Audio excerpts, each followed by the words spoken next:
Assalamualaikum warahmatullahi wabarakatuh. Waalaikumsalam warahmatullahi wabarakatuh.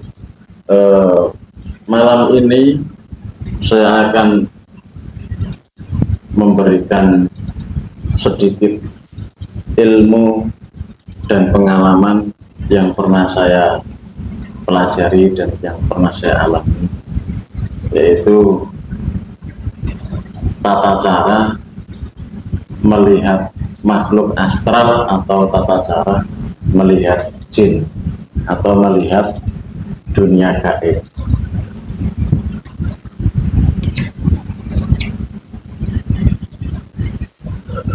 Sebenarnya melihat jin atau melihat makhluk astral atau melihat alam jin itu sangat mudah sekali. Yang penting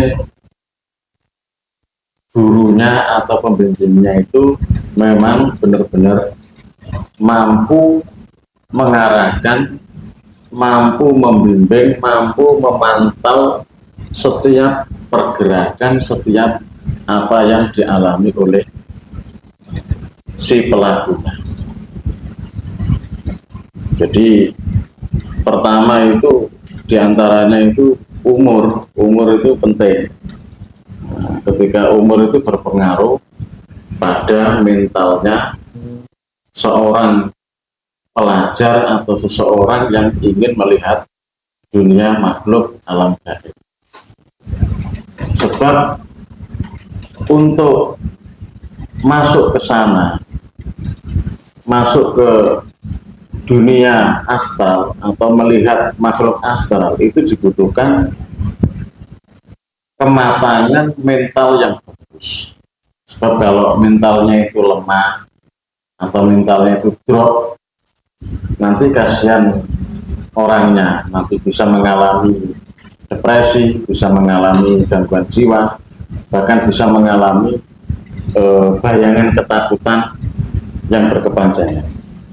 Makanya penting, umur itu sangat penting. Nah, umur yang ideal untuk proses belajar melihat jin atau melihat alam gaib, melihat makhluk astral itu idealnya itu umur 27. Jadi itu ideal. Kalau sudah umur 27 itu sudah dipastikan mentalnya sudah bagus.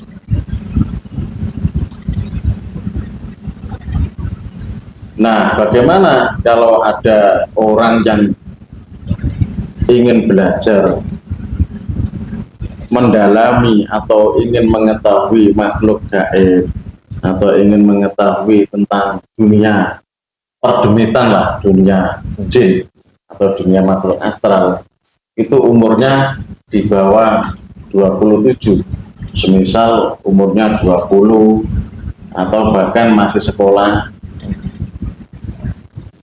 Kalau menurut pengalaman saya itu bisa saja, asalkan yang mengajar gurunya itu memang benar-benar sudah ahli, benar-benar sudah menguasai sungguhan tentang dunia pergaiban, sehingga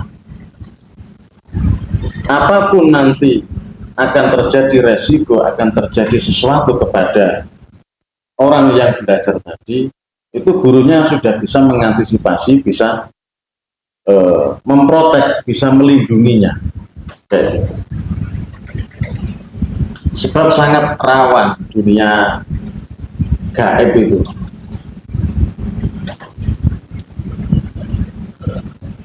Makanya itu tadi, yang penting, yang paling utama itu adalah gurunya, pembimbingnya. Gurunya yang mengajarinya itu yang penting itu. Nanti harus benar-benar Mampu, Pak, ya. Orangnya itu mampu dan ahli dan tahu tentang kondisi muridnya itu kesiapannya bagaimana. Ya.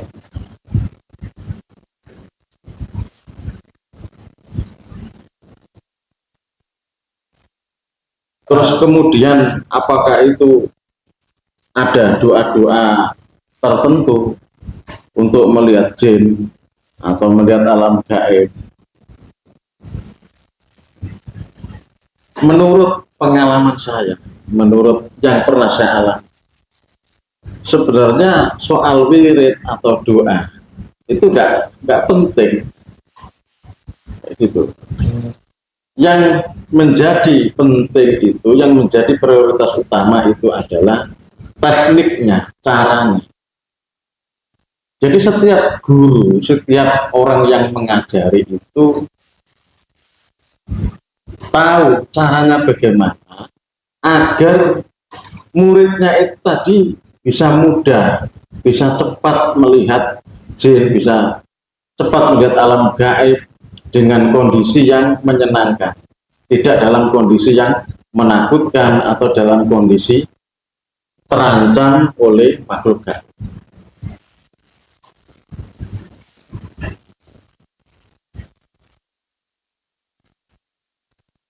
Jadi semuanya itu lagi-lagi kembali kepada gurunya, kepada pembimbingnya.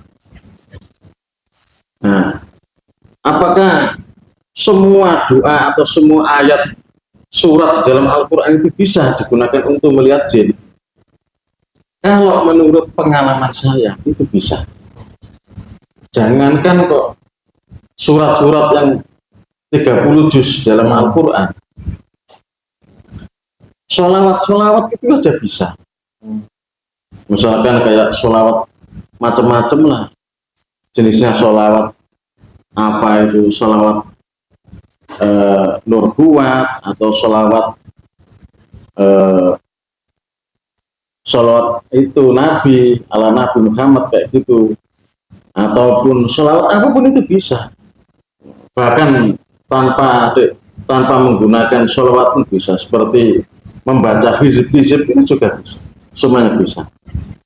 Dan semuanya lagi kembali tergantung kepada gurunya, si pembimbingnya, si pengajar. Karena gini, setiap orang itu punya punya karakter sendiri-sendiri di dalam proses untuk mempelajari tentang dunia gaib. Jadi gurunya itu harus tahu, harus paham. Ini bagaimana menurut saya yang seperti ini. Caranya kayak apa agar lebih mudah dan lebih cepat bisa mengetahui dunia gaib, bisa mengetahui jin, bisa mengetahui alam jin dan seluk-beluknya.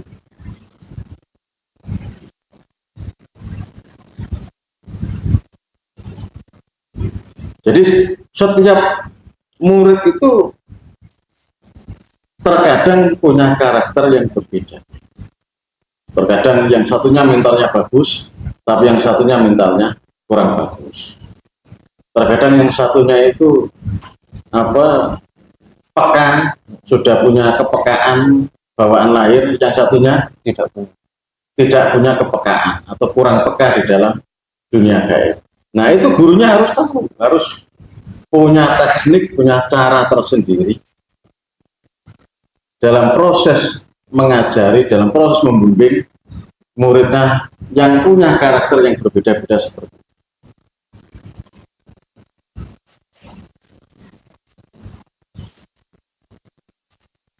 Ini sedikit wawasan tentang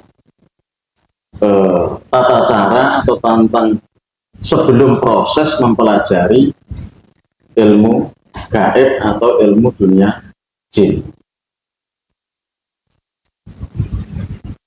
Jadi nggak boleh asal-asalan, nggak boleh terus kemudian orang itu mendengar dari ngajinya kiai tentang, misalkan di kitab Syamsul Ma'arif itu kan banyak bab-bab yang menerangkan tentang doa ini bisa digunakan untuk melihat jin. Nggak bisa seperti itu. Di kitab Mujarobat misalkan doa ini bisa cepat melihat jin tanpa puasa, tanpa tirakat. Ya nggak bisa seperti itu. Itu kan menurut analisa pengarangnya, sesuai pengalamannya pengarangnya. Kalau pengarangnya ya pasti bisa. namanya pengarang, sehingga dia mampu untuk membuat karya seperti itu karena apa? Berdasarkan pengalaman pribadinya. Nah, kalau kita orang awam kemudian terus ikut-ikutan mendengar ngajinya kiai, doa ini bisa digunakan seperti ini, doa ini bisa ya nggak akan mungkin bisa, nggak akan mungkin berhasil. Bisa jadi malah stres bisa. Nah, itu. Sampai seperti itu, Pak. Iya. Jadi tentang dunia gaib itu secara menurut pribadi saya itu sangat mudah. Sangat-sangat mudah. Yang penting tahu tekniknya, tahu caranya. Nah, kenapa kok ada yang terkadang itu sulit sekali, sudah bertahun-tahun tirakat, sudah bertahun-tahun puasa, bertahun-tahun zikir, sampai ribuan kali, bahkan puluhan ribu setiap hari, tapi masih belum bisa. Nah itu kembali lagi, gurunya yang perlu dipertanyakan. Gurunya itu bisa apa enggak? Oh, begitu. Jangan-jangan tidak bisa. Jangan-jangan gurunya hanya pandai bercerita. Karena apa? Punya pengalaman gagal. Oh.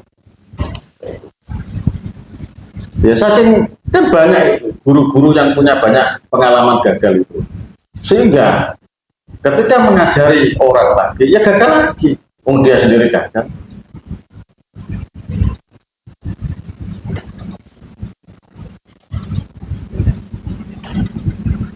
Lalu bagaimana, Pak, untuk tata caranya? Untuk tata cara proses melihat jin itu pertama tadi melihat umurnya untuk idealnya, kemudian yang kedua yaitu melihat kesiapan mentalnya. Nah, yang ketiga yaitu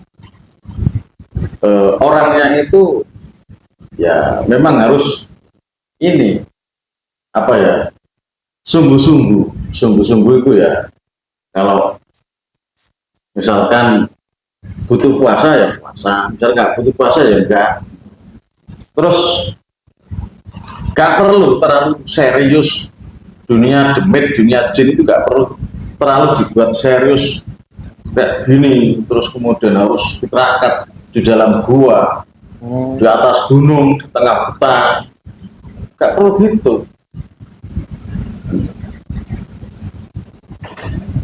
Wong hanya dilakukan semisal setelah sholat 5 waktu cukup wiritan, misalkan wiritan Bismillahirrahmanirrahim saja, atau wiritan La ilaha illallah saja selama 41 kali setiap sholat fardu itu pun bisa, atau hanya wiritan syahadat pun bisa. Tapi semuanya itu nanti tergantung kepada gurunya, tergantung kepada pembimbingnya. Pembimbingnya itu loh mampu apa enggak membimbing yang diajari itu, mampu apa? Kalau tidak mampu, jangankan hanya wiritan syahadat, wiritan sholawat, atau wiritan Bismillahirrahmanirrahim atau La ilaha illallah, orangnya itu loh apal 30 juz, itu pun gak akan mungkin bisa kalau yang mengajari tidak bisa. Jadi syarat pertama adalah gurunya, Pak. Iya, harus bisa. Syarat pertama itu gurunya wajib bisa. Gurunya itu memang bisa, memang sudah ahli dan punya banyak pengalaman dan mampu memproteksi anak didiknya, mampu memantau setiap pergerakan, setiap perkembangan anak didiknya. Ya karena ini kita itu bersinggungan dengan dunia yang tidak terlihat.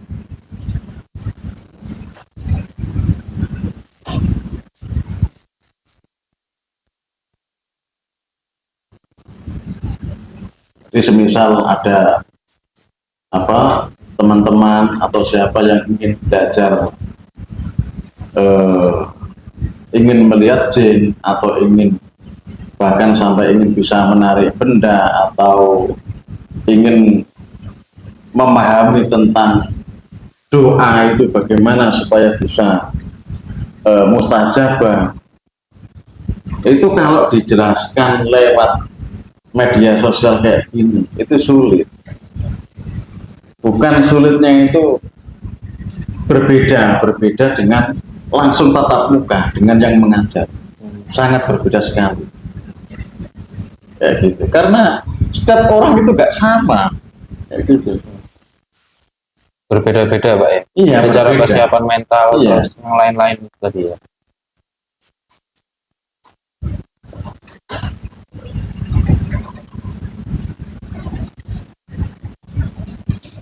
Ini saya season pertama ini